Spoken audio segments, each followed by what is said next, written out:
What's up, guys? Welcome back to the Team Solemn Circus Live Duel. Then the left side here, we got Generators. This deck is actually pretty cool. Alex has been playing it out a lot.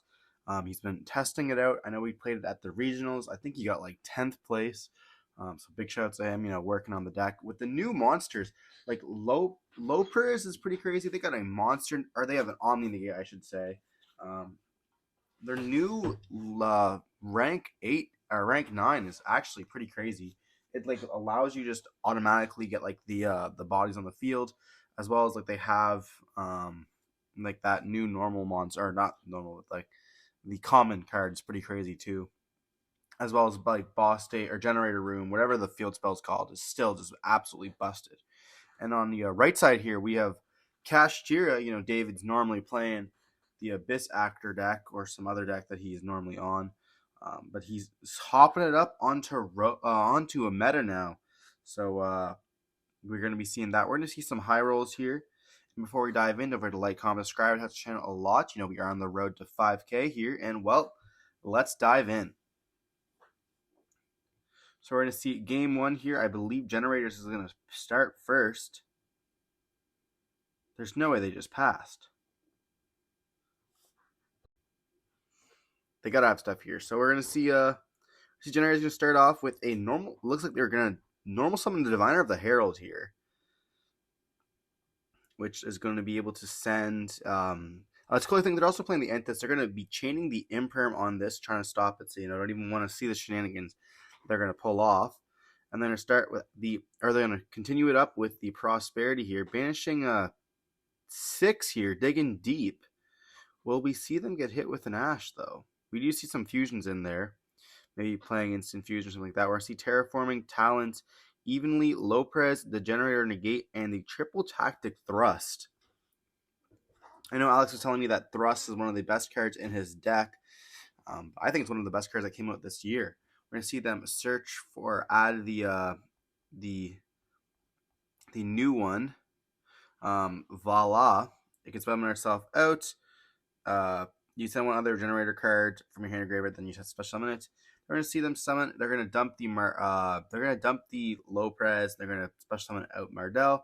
Mardell will be able to search here for the field spell here.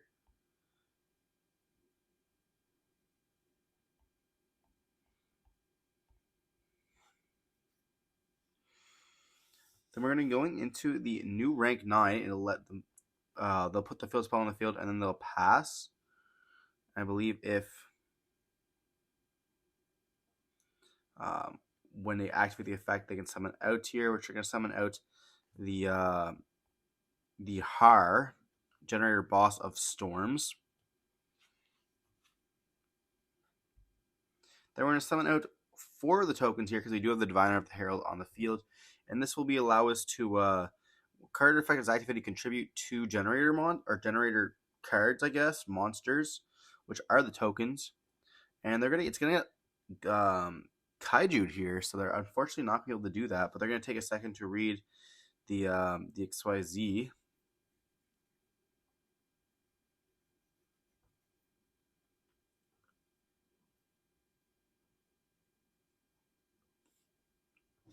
You will be able to special summon out one of the fairies, but then you can get 2 pop cards, I believe. Or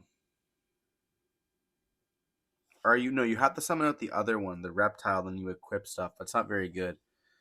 We're going to see them going evenly matched, and actually, I don't know what happens. So they're going to be facing all the tokens are going to be put onto the field because they can't be banished face down. I don't know that ruling. For some reason, I feel like you can't activate evenly matched. But I actually don't know why. All I know is that they cannot be flipped face down. They cannot be banished face down. I should not say flip face down. They can't be flipped face down either, but we're going to see them summon out the Unicorn here. Search for the Theosis, or an activate Theosis there, summoning out the Fenrir. Then Fenrir will be able to activate here, searching for a Rise Heart potentially.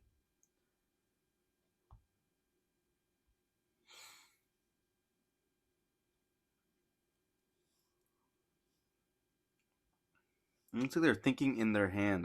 They have 1 spell and 2 monsters. I do like how he's playing. Like he is playing the Kaiju's to like prep against other Kashtira players at our locals. Then we're gonna see them summon out the Rise Heart, and are we gonna see an effect being activated? Maybe banishing a birth.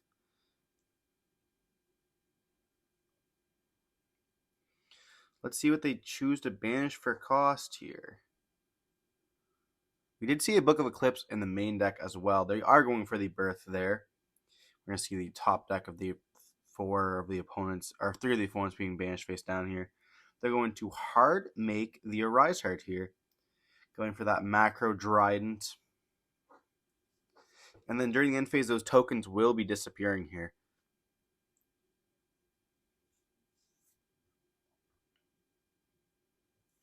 You know, evenly matched being so good against decks that summon out tokens, especially like Generators when like they have multiple on the field. So it's not like the Adventure token where they'll get rid of it. We're going to see them set 2 cards in passing. All that steam is just gone.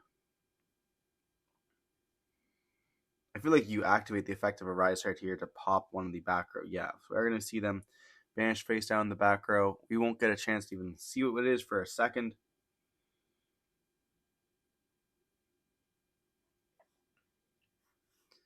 And then a Rise Heart will be able to attach one of the material or anything here that they would like. They're going to attach it. It's going to get flipped face up, which is a thrust. Wow. I guess you don't really want to attach any of the materials there because you don't really care enough. You just want to see what your really does. They're going to go battle phase and then attack with it, setting another card, and simply passing their turn here. We're going to see an Ash being drawn, and they're going to flip up a Metaverse here, which will be able to get the boss stage onto the field. And they don't have the second pop on the Arise Heart yet because you're going to be able to put one more material on it. But we will not see the...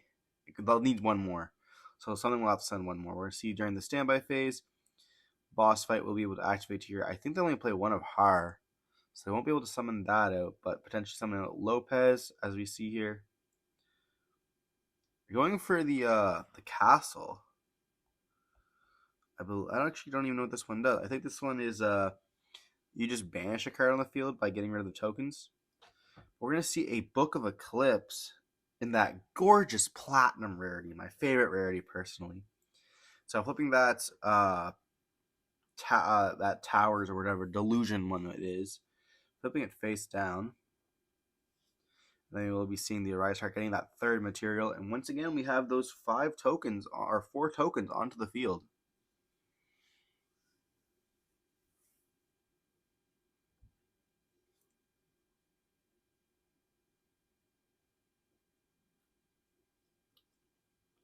We're going to see them go battle phase and attack. And they're going to activate the effect, outing the boss stage, and then being able to equip it once again. Another one. And it looks like we're just going with the Arise Heart control here. Leaving the Generaider deck like on pretty much nothing. They've already gone through 2 of their boss stages. I'm going to set 1 card and simply pass. We do see like they're playing like Book of Moon, Book of Eclipse. A lot of very like defensive cards where are going second. We're going to see the Theosis being activated on the Arise Heart. It's going to get hit with an Ash Blossom. They're going to chain Crossout Designator in the this is going to scoop it up in that, realizing that's going to be enough for game. That Metaverse is not going to save them at all. So going into game 2 here, we're going to see the Generaider is going to choose who's going to go first or second. You know, it is a very cool deck. I like it a lot. We do see some Lava Golems in the side deck. I don't think he was putting those in, though. And we're going to see some Dark Rulers in the main as well. Interesting choice. I know Alex is a big fan of 2-ofs.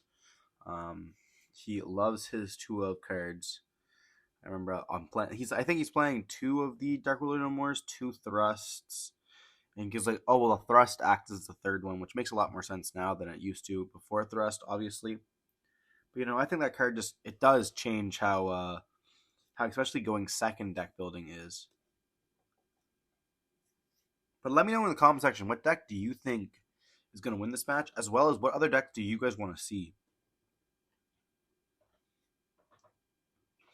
Like, I'm looking forward to, pardon me, I'm looking forward to we're doing some Dark Magician and Blue Eyes duels, or I guess this is going to be posted after those. So I really like enjoying those like character duels kind of stuff. It does make it so that the channel is kind of more everlasting rather than, just going on to like meta decks all the time. But moving on to game 2 here, see Generaider is going to go first once again. And he's going to activate a Prosperity, banishing 6. Will we see the Ash Blossom? It looks like it's going to resolve here. We're going to be seeing, is that 2 skill drains? 3 skill drains? That is 3 skill drains, a Droll, the Metaverse, and another Prosperity. And he's choosing the Metaverse. Here we're going to see the effect of the new one being activated here. Pitching the castle, which is going to be able to summon itself, as well as the castle out when it's summoned on field. They'll be able to summon out the one from the graveyard. We're going to activate the World Legacy Monstrosity, which is like something with level 9s. We're going to see the Mardell as well as the Har being summoned out, and then Mardell will activate its effect, searching for the boss, the field spell. This is what I mean. Like, I feel like you just definitely choose a skill drain there. You have so much access to the to boss stage as is. I'm gonna see them go for. Is that the old one? It is the old one. It said Snake Guy. It like makes them draw and then discard. And then they get to equip. And they're gonna have to equip a Birth here. Then Hard Effect's going to activate as well. It's gonna make them discard the Unicorn.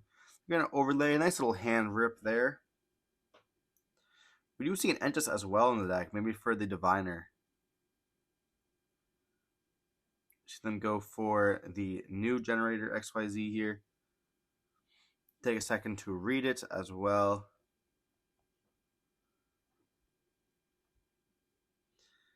And then it looks like they're going to overlay into the Phantom Beast thing. It's going to get sending Imperm or get Impermed. I'm not too sure what happened there. But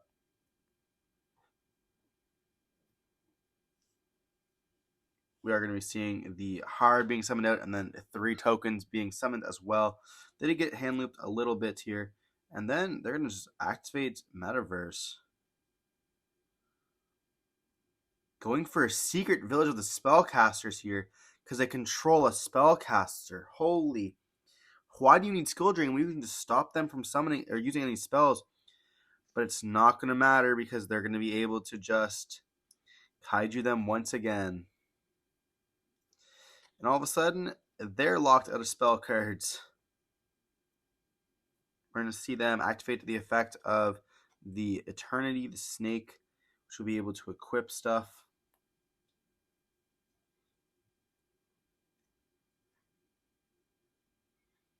And they're going to be equipping their Ogre to it.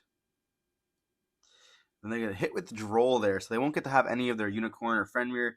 They're going to go battle phase, end of battle phase, getting even lead once again. Very rough here. We see the classic Kaiju evenly, but they got 2 cards ripped out of their hands, potentially even 3. We're going to see them activate a Kashtira Birth here, which will be able to summon back their Unicorn or their Ogre. But they are under Droll, so summon back the Unicorn or the Ogre there. Interesting choice. We're going to see them set 1 card and pass. Why would you not go for the Ogre? We're going to see them attempt to summon out the Sidir or Vala. It's going to be able to pitch the ice one and summon herself out. Then she'll be able to summon out the Mardell. And then Mardell will be able to add the boss stage once again.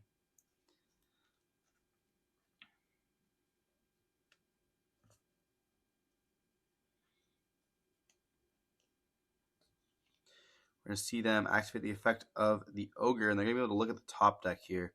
Getting rid of the skill drain, letting them draw the Droll for turn here, which is interesting. Like, you can't really win against Droll.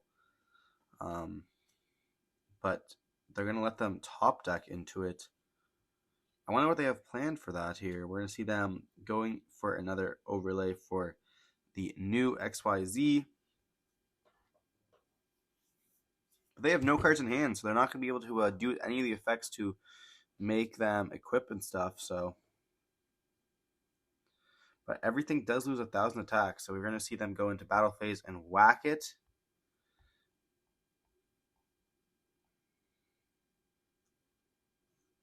Pretty much makes the body a 35, but then they're going to go into the Boss of Eternity here, and it's going to get to equip both the cards on the field, which is a Book of Moon.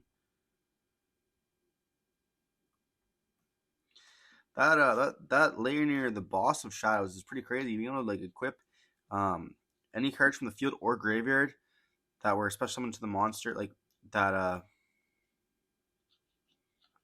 like had a number of materials. So we saw 2 materials on the Leviathan, which then just equips into the Jorgamondi. We're going to see the Loper being summoned here, and then we're going to be able to make all the tokens. And Loper is able to summon out any of the Generator level 9s.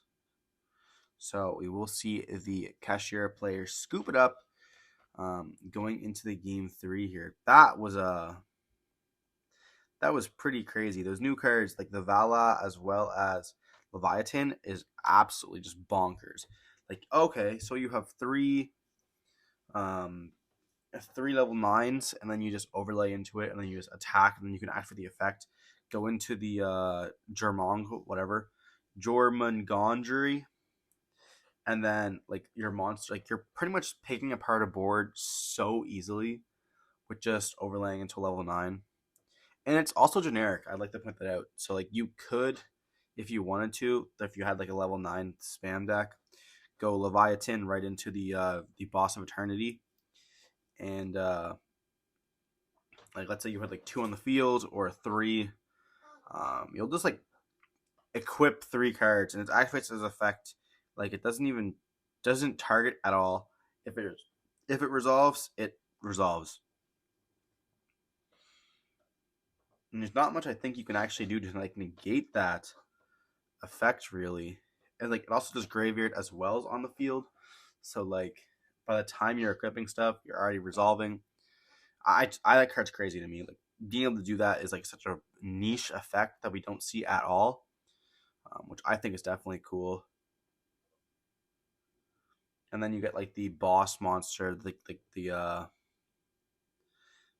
Boss of Eternity one, who gets like gains the attack. So if it like had 3 materials, that's gonna have 3,000 attack. But I don't know what they do going second. I know boss stage is absolutely bonkers, but do they play on turn 3, or I guess we shall see. We did see skill drain in their deck, and they were playing Dark Ruler No Mores, so I figured they're able to make somewhat of a board. But we all know how Kashtira is. Maybe gonna lock out some of those zones, but moving on into the all-important game 3 here. Kashtira is going to choose to go first. And we do see a Cosmic in their hand, trying to go for that, obviously stopping the boss stage. They're going to summon out a Fenrir here, one of the best summons out of the deck. Activating Theosis here, not even going to activate the effect of Fenrir. Maybe not wanting to fall for a Gamma or anything like that, just trying to like minimize what he can do. And if it gets ashed, then he adds whatever he wants to off of the Fenrir anyways. Well, you'd probably be adding the Arise Heart here, but I can see them, the Theosis summoning out probably Unicorn. Going for the Ogre. Okay. And then we're going to see the effect being activated here, which will allow them to search for the Rise Heart.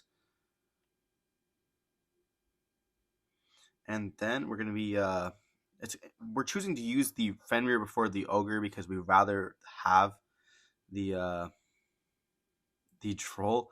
And they're going to get Drolled anyways here, but it's going to be no problem. Then we're going to activate the Ogre. And we see 2 Drolls being top decked. there. So they're going to be drawing the Droll for turn as well. So they're going to have to play around it. But they do already have the Rise Heart here. They're not going to be able to search for their trap, but no big deal. See them go for the Shangri-La. So we are attempting to do some locks here. They're going to be able to activate the effect of a Rise Heart. They're going to be potentially banishing, it looks like a Big Bang in the hand. Or it looks like the Big Bang on the what they're looking at here. But going through the deck instead, maybe you're going to go for that Unicorn.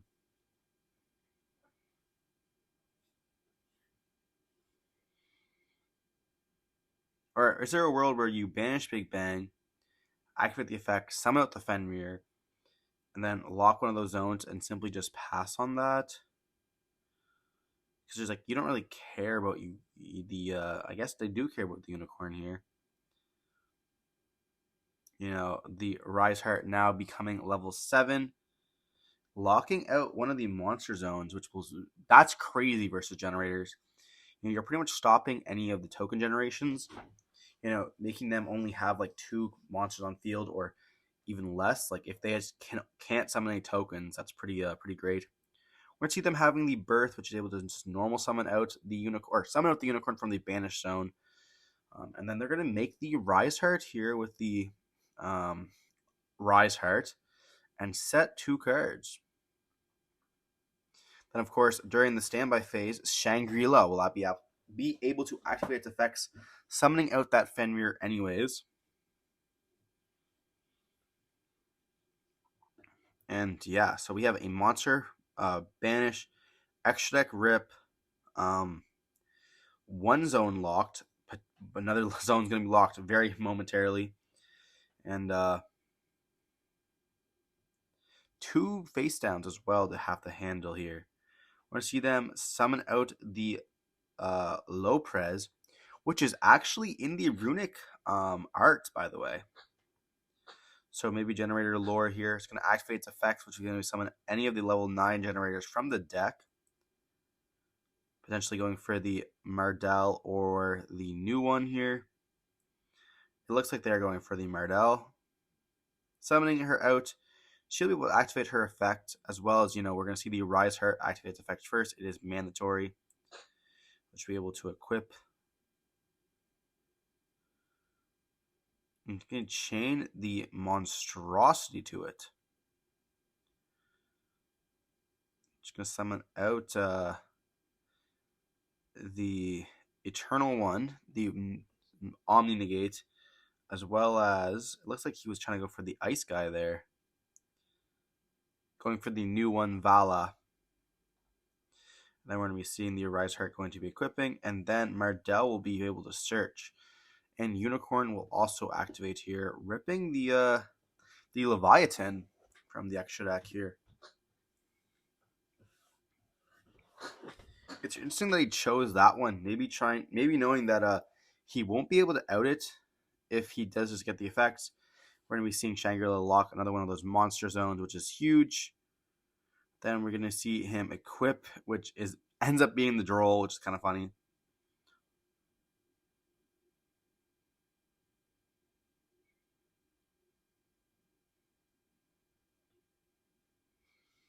We're going to see them activate the effect here. Just going to banish the he's going to activate Fenrir on resolution here. He's going to choose who's going to banish. He's going to be banishing the face down. Or not the face down. He's going to be banishing the Omni Negate and lock that zone. So leaving the Generator on 2 zones here. And then we would activate the Shangri-La as well, being able to pop Mardell, which we're going to be making it, you know, lock another zone essentially here. Then able to equip it once again.